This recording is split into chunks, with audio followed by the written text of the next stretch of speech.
Now, the VOA Special English program, Words and Their Stories. Every week at this time, the Voice of America tells about popular words and expressions used in the United States. Some expressions have made a jump from sports events to everyday life. One such expression is fall guy. A fall guy is the person who someone decides will be the loser or victim. The first fall guys were men who wrestled for money. At the end of the 19th century, wrestling was a very popular sport in the United States. Wrestling competitions were held not only in big cities, but also at country fairs and traveling shows. As the sport became more popular, it became less and less of a sport. Many of the matches were fixed. The wrestlers knew before the match which one of them would be the winner. The goal in wrestling is to hold your opponent's shoulders down against the floor. This is called a fall.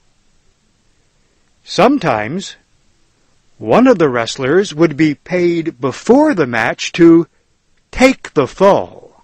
He would agree to be the loser, the fall guy. Today, a fall guy is anyone who is tricked into taking the blame for the crime or wrongdoing of someone else. There are fall guys in many situations. People who publicly take the blame when something goes wrong. A fall guy takes the rap for something wrong or illegal. He accepts responsibility and punishment for what someone else did. The fall guy may have been involved in the situation, but was not the person who should be blamed. The word rap has meant blame for several hundred years. The expression to take the rap first was used about 100 years ago.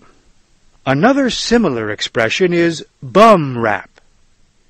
A person receives a bum rap if he is found guilty of a crime but is really innocent. Sometimes a fall guy may not realize he is the fall guy until he is the victim of a bum rap. In that case, he may feel that he has been framed. To frame someone is to create false evidence to make an innocent person seem guilty.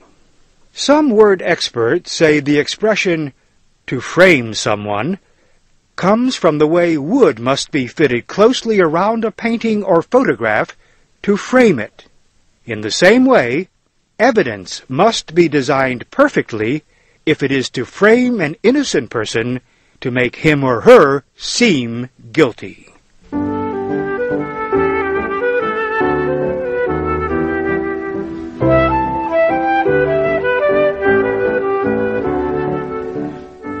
This VOA Special English program, Words and Their Stories, was written by Marilyn Rice Cristiano. This is Warren Shear.